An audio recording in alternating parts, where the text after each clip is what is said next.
Hey everybody, hope everybody is doing well. So we're doing a walk audit of portions of the valley to figure out why we don't have a lot of pedestrian life. We don't have walkable cities. Now we did it in two different places. We did it in downtown, perhaps one of the most walkable areas, although not really walkable by standards in major cities across the country and in the world. And we unfortunately had to do this in a rainy day. The rain has kind of died down. But even when this is quite walkable, it could see a lot of different improvements. There's just so many different aspects that this is really not adding up. Now, yes, you do see pedestrians right here. However, you have to understand, are the pedestrians from all different socioeconomic levels?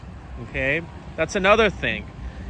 Is it attractive to walk? So there's many different flaws with the system. Now, as you can see here, that this street has 4 lanes.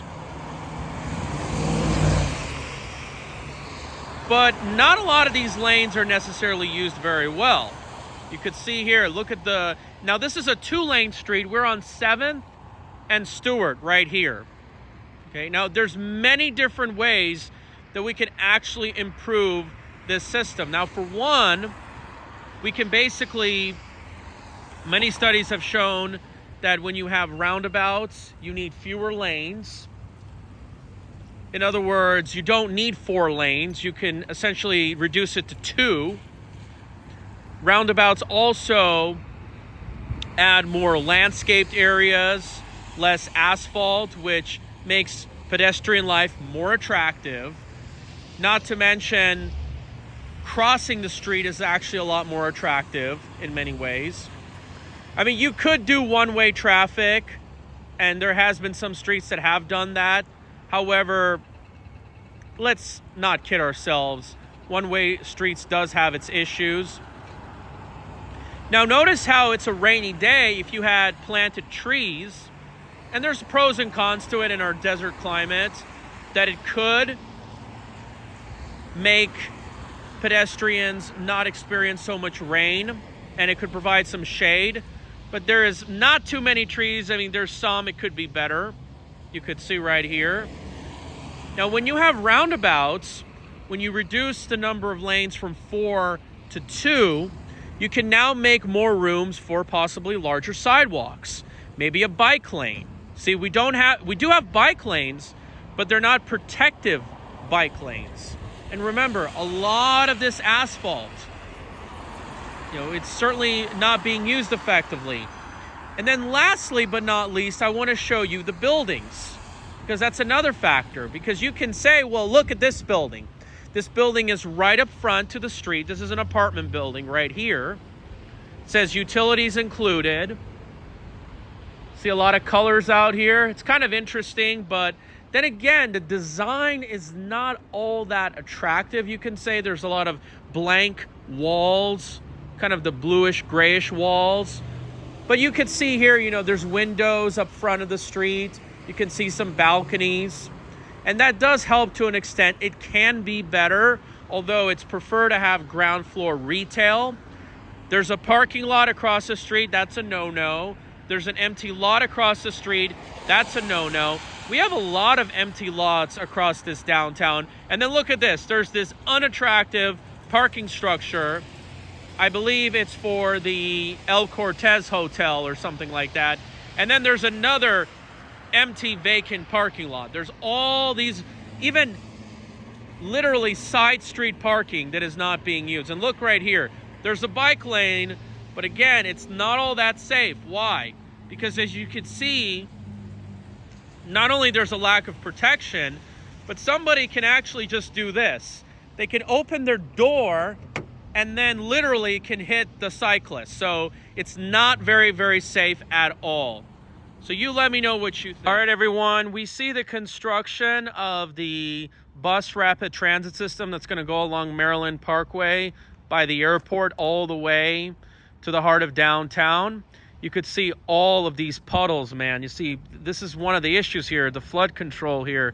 My gosh, look at all of this equipment, all these materials. Ay, ay, ay, ay, ay. Look at all this. So, you know, BRT is not ideal for a lot of people, but this is still, I think, going to really, really help. And I think they did this in 2 separate paths in this direction. You could see here there's been a lot of infill housing, which does help. It does have ground floor retail. Then again, it could be better. It's not as the quality that we see buildings built like in the days when the Mob Museum was built. Keep that in mind. 1930s and before. So we do see some pedestrian attractiveness, although look, there's no sidewalk here. There's a sidewalk on the other side of the street. Ooh, look at this, sun's coming up. It's very pretty. Hopefully we can see a rainbow. There's a lot of empty lots. The condition of these homes are not all that great, but again, things can improve. The sidewalk on that side of the street certainly can be improved. The street lights certainly, looks pretty decent. Some of the upgrades that they have done. You can see there's a good amount of trees, although I think they're on private property. You can see here there's this large amount of width of asphalt, as you can see here. Now, of course, it makes sense now because they have to make room for the bus rapid transit. But look at this. Even this street is still pretty damn wide. Look at this. This is probably, I would say, at least 60 feet wide of asphalt. For what?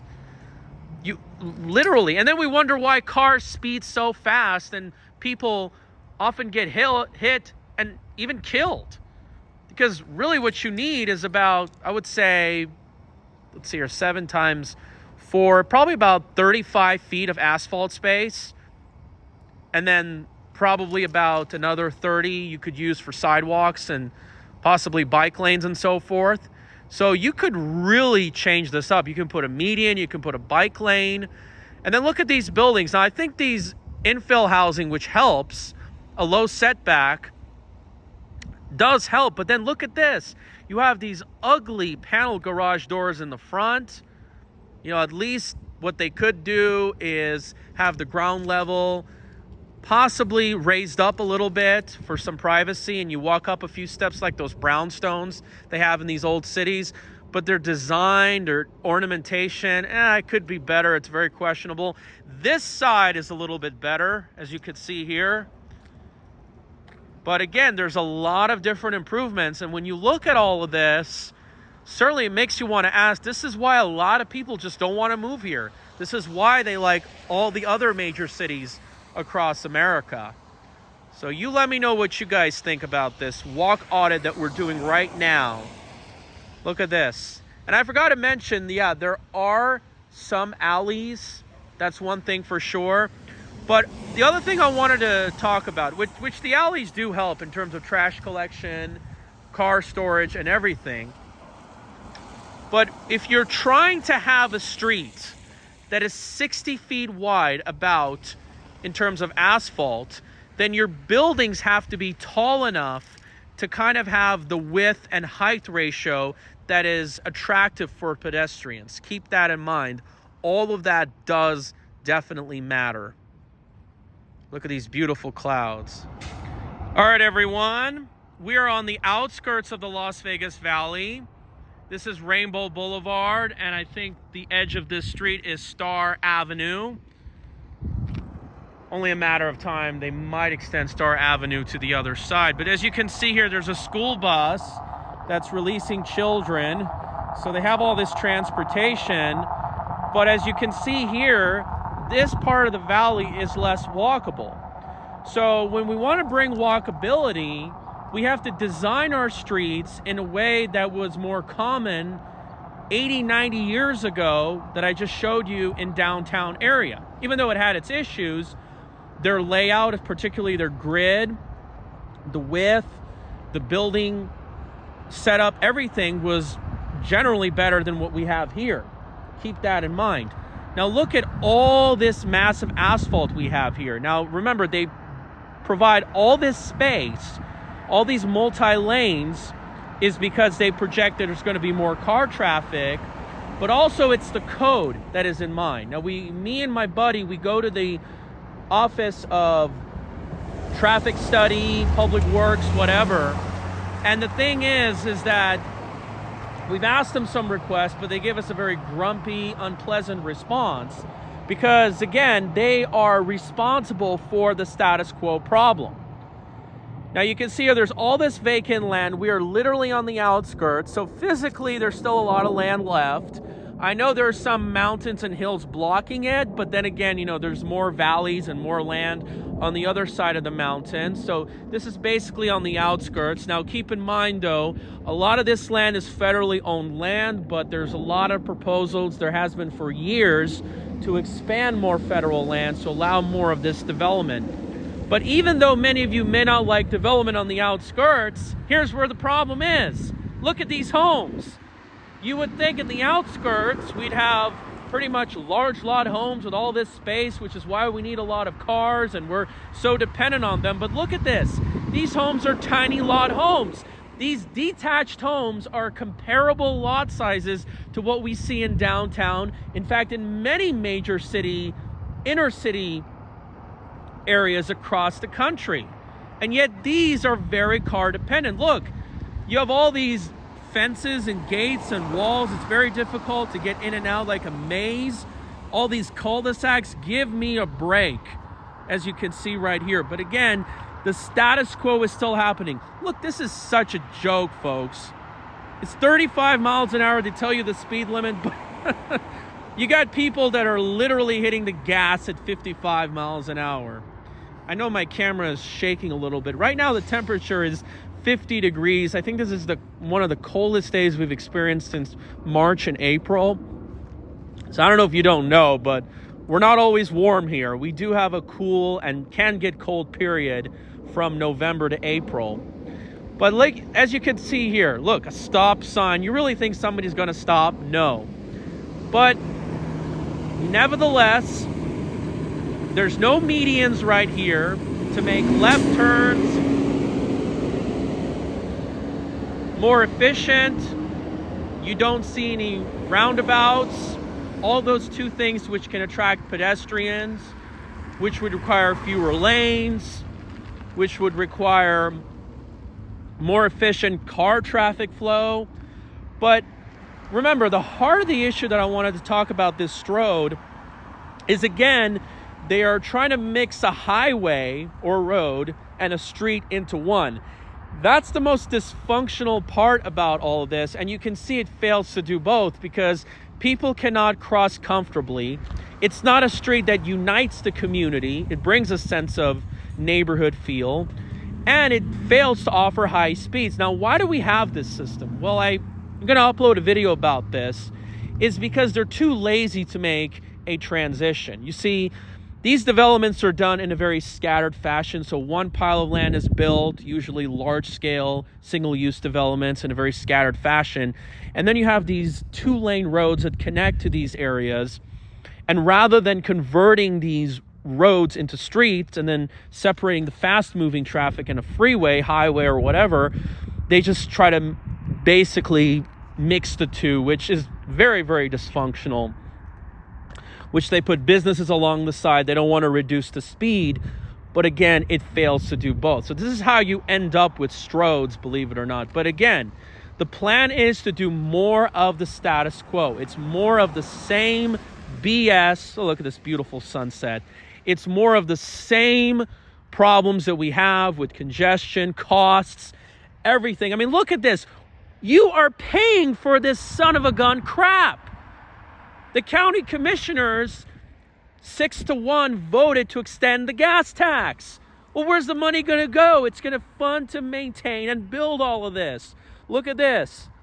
This street light, as you can see right here, it's designed to have a traffic light installed. Who's going to fund that? It's not always the developer.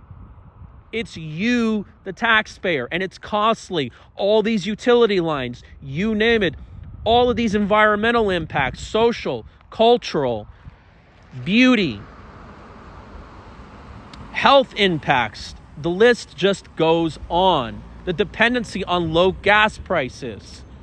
And I don't know if you don't know, gas prices are around $3.70 a gallon, which is higher, much higher than the national average, which tells you the real problem is people don't have alternative ways to get around a car. If you don't have walkable cities, if you have all these looped up street designs with these garage panels covering the front of the homes, that's not going to be pedestrian friendly. And without pedestrian friendly development, you don't get transit oriented development. It's simple. Oh my goodness. They can't even make room for a protected bike lane. Look at the width of the sidewalk. Well, at least there is a sidewalk, because a lot of the outskirts of the metro areas don't even have sidewalks. So at least we got to be proud of what we have. But if you are building like this, the worst part is, unlike downtown, you can't really do a renewal very easily. Infill developments are a lot more difficult. And this is what Charles Marone has talked about, is that these areas cannot transition over time. That is a significant issue. So you let me know what you think. Again, here's the high school. Oh my gosh. So the kids, look how they have to walk to get to high school. Unbelievable. They got to get chauffeured by their parents. And here's the view of the strip. So you let me know what you think. Thank you guys so much. So as you can see here, more tiny lot homes, but an unwalkable streets, arterial strode, really brings down the desirability. But as you can see here, this is the front view of the home, unlike other tract homes, and they've got some decent detailing. It does look a little nicer, looks cute compared to other tract homes. But then again, it's gated, and you don't have something that you could easily walk to, like a corner store or anything. How sad. So at least there's some upsides here. The garage is in the rear, but as we can see a little further ahead, they're building more housing. I think this is multifamily, but it's still car dependent. You could see how this intersection design is not safe. It's a high risk for car accidents, pedestrians getting hit, because these stop signs don't really do much. Again, no roundabouts, no medians, hardly any of this stuff, no corner stores. Unbelievable. Just difficult to get in and out.